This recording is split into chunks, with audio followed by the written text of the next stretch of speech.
Ouvrons notre Bible au livre de Néhémie 5. Néhémie 5. Lutter contre les activateurs de pauvreté. Lutter contre les activateurs de pauvreté. Néhémie 5, versets 1 à 5. Les Juifs se plaignent des griefs. Alors que la menace d'agression externe était crainte, des dissensions internes commencent à se produire dans ce chapitre à l'intérieur de Jérusalem. Il y a 3 groupes qui suscitent des dissensions. Le premier groupe se compose de familles qui n'ont peut-être pas de terre à leur disposition, ce qui réduit leur capacité à gagner un revenu pour vivre. Le deuxième groupe comprend ceux qui avaient hypothéqué leur terre, leur ferme et leur maison afin d'obtenir de la nourriture. Et ces personnes perdent complètement la sécurité de leur propriété si elles ne peuvent pas payer leurs dettes avec les récoltes annuelles. Vous savez, il suffit seulement d'une sécheresse qui dure trop longtemps dans une économie agricole pour qu'une famille rentre dans le cycle des dettes pour survivre. Le troisième groupe est constitué de ceux qui doivent emprunter en donnant de leurs champs et leurs vignes, leur plantation comme garantie pour payer les impôts du roi. Certains membres de leur famille sont endettés en raison de ces difficultés. Ainsi donc, les hommes dévorent leurs semblables. En méprisant les pauvres, ils reprochent ainsi leur Créateur. Une telle conduite est une honte pour qui que ce soit. Mais qui peut suffisamment détester cette pratique lorsqu'elle est adoptée par des gens déclarés chrétiens? Souvenez-vous que les prêteurs prédateurs, parmi les prêteurs prédateurs, il y a les chrétiens. Il y a les chrétiens, il y a des gens qui se déclarent chrétiens. Avec compassion pour les opprimés, nous devrions déplorer les difficultés dans lesquelles beaucoup de gens dans le monde gémissent. Nous devons mettre nos âmes à la place de leurs âmes et nous souvenir dans nos prières et dans nos secours ceux qui portent de lourdes charges, mais que ceux qui ne montrent aucune pitié s'attendent à leur jugement sans pitié également. Le devoir d'un disciple du Christ est de vérifier et d'exprimer les difficultés et les injustices subies par les gens. Nous devons être les avocats des sans-voix et des sans-défense. C'est cela un chrétien véritable. Un chrétien qui devient silencieux devant la souffrance de ceux qui sont sans voix et de ceux qui sont sans souffrance ne peut pas être appelé un chrétien. Néhémie 5, versets 6 à 13. Néhémie rétablit les griefs. Versets 8 à 10. Ces profiteurs dans ce chapitre 5 sont des compatriotes juifs, comme on le voit dans les versets 1 verset 1 et 7. Le problème n'est probablement pas l'intérêt ou l'usure, mais l'esclavage de la dette, avec des usuriers qui possèdent des gages et des garanties.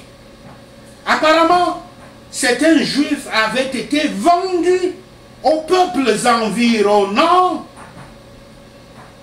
puis ils étaient rachetés. Ce qui signifie que certains des usuriers doivent avoir vendu leurs frères juifs aux peuples environnants pour des prêts contractés et impayés. Ceci s'adresse aux Africains. Ceci s'adresse aux Africains, dont les ancêtres incluent des Hébreux qui avaient fui les guerres impériales historiques, assyriennes, babyloniennes et romaines. Et ces Africains, ces descendants de ceux-là, qui plus tard avaient vendu leurs frères et leurs sœurs africains aux esclavagistes musulmans et européens. L'horrible péché de leur vente des Africains noirs aux esclavagistes blancs pendant 4 siècles, 4 siècles, 400 ans, que durait le commerce esclavagiste triangulaire transatlantique, pèse sur l'Afrique noire jusqu'à ce jour. Le péché héréditaire de vente des Africains noirs aux Européens blancs maintient l'Afrique subsaharienne sous la condition d'une terre asservie aux maîtres coloniaux occidentaux. À moins que ce péché ne soit repenti, au lieu de le cacher des livres d'histoire des pays africains, vous ne voyez jamais cette horrible faute nulle part, l'Afrique noire resterait sous le jugement divin. Néhémie admet que lui et ses associés ont également fait des prêts d'argent et des céréales contre des hypothèques. Mais il n'y a aucune raison de supposer que Néhémie faisait pression pour réclamer le remboursement et qu'il aurait profité des prêts qu'il avait ainsi faits. En fait, il dit que les remboursements ne doivent pas être obtenus sur la base des pressions. Les dettes doivent être abandonnées. Abandonnées. Voilà la position d'un chrétien. Verset 1. La position d'un chrétien, c'est d'apporter la justice là où il y a l'iniquité et l'injustice. Versets 11 à 13. L'ordre de Néhémie est que les profiteurs doivent rendre les garanties qu'ils avaient prises, ainsi que les suppléments qu'ils exigeaient aux débiteurs. Les prêteurs d'argent donnent leur consentement à la directive de Néhémie. Cependant, Néhémie n'est pas satisfait. Il demande encore plus de poids et appelle les prêtres à prendre leurs engagements sous serment. Après quoi Néhémie prononce la malédiction qui va attraper ceux qui ne tiennent pas à leur parole. Le disciple du Christ, le véritable chrétien, doit défendre la justice. La justice est là. Notre Père Yahweh nous a donné la justice dans ses commandements, dans ses décrets, ses lois. Le chrétien, le disciple de Christ doit défendre la justice et réclamer la justice pour les opprimés et les pauvres. L'Église a l'obligation de parler à ceux qui sont au pouvoir pour libérer les gens de toutes sortes d'esclavage, d'escroquerie et d'abus. Prenons l'exemple, soyons comme Néhémie, nous chrétiens. Néhémie sait que s'il construit les murs de Jérusalem, même les plus hauts possibles, si épais et si fort qu'ils puissent être, la ville ne serait pas en sécurité tant qu'il y aura des abus à l'intérieur des murs. La bonne façon de réformer la vie des hommes est de convaincre leur conscience. Si vous marchez dans la crainte de Yahweh, vous ne serez pas avide, vous ne serez pas cupide, vous ne serez pas avide des gains mondains, ni cruel envers vos frères. Rien n'expose plus le culte de Yahweh au reproche que la mondanité, le matérialisme et la dureté de cœur de ses enseignants, les prêcheurs, les ministres de Dieu. Ceux qui insistent rigoureusement sur leurs droits avec une très mauvaise grâce essaient de persuader les autres d'abandonner le leur. En raisonnant avec des gens égoïstes, il est bon de comparer leur conduite avec celle des autres qui sont généreux. Mais il est préférable de montrer l'exemple de Yahshua, qui, bien qu'il fût riche, puisqu'il est Dieu, mais pour notre bien-être devint pauvre, afin que nous, par sa pauvreté, puissions être riches. Citant ainsi 2 Corinthiens 8, verset 9. Ils firent selon dans leurs promesses. Les bonnes promesses sont de bonnes choses, mais les bonnes actions sont meilleures. Néhémie 5, verset 14 à 19. La patience de Néhémie. Ces versets sont un extrait du journal intime de Néhémie qui interrompt un peu le flux chronologique du récit en cours. Mais ils sont probablement placés ici pour montrer un exemple positif de la marche de Néhémie dans la crainte de Yahweh contre le caractère impitoyable des profiteurs juifs des versets 1 à 13. Néhémie a certains droits en vertu de sa position en tant que gouverneur nommé par le roi. Et il a une allocation de nourriture ou une prime.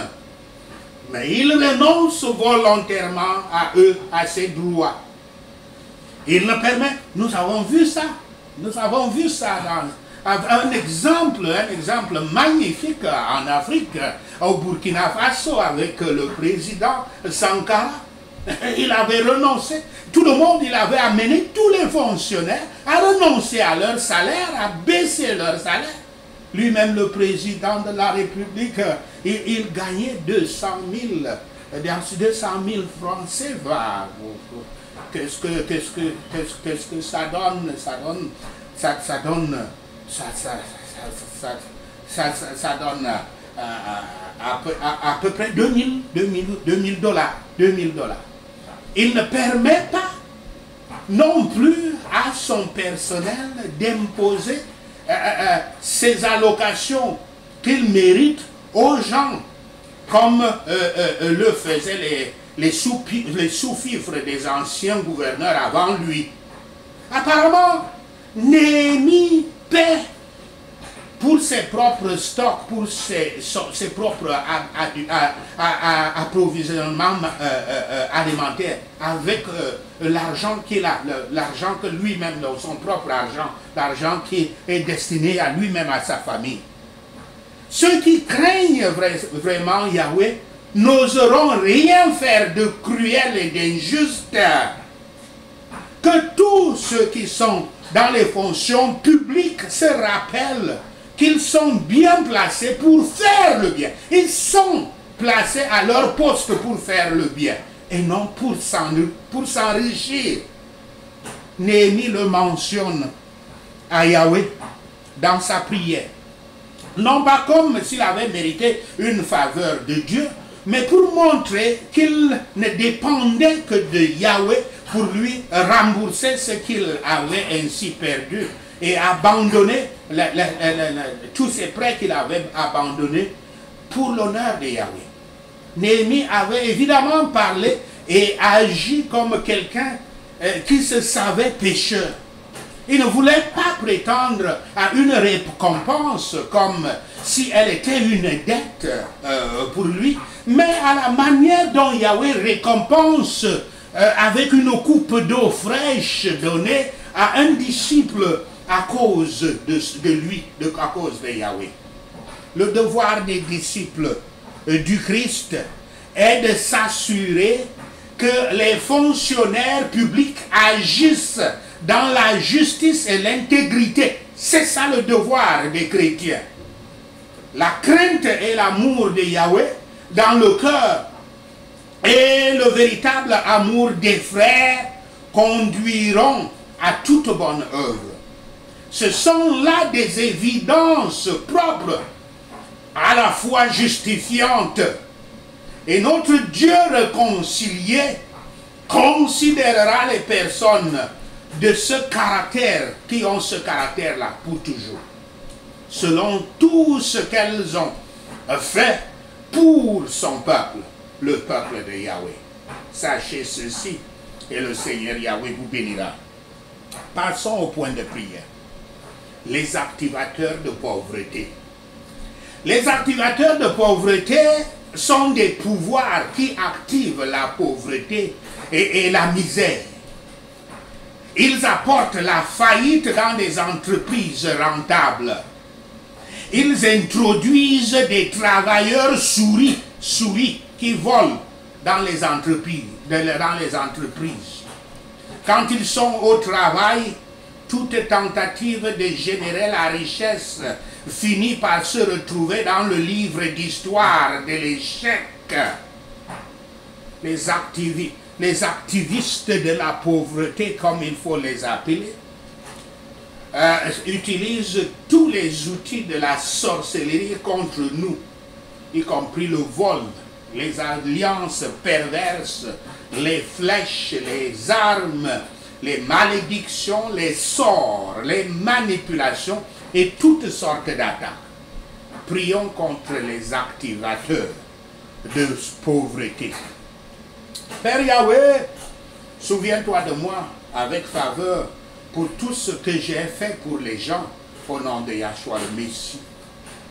Ô Dieu, lève-toi et que ma tête soit élevée au nom de Yahshua. Toute erreur parentale affectant ma vie, Père Yahweh, inverse-la au nom de Yahshua le Messie.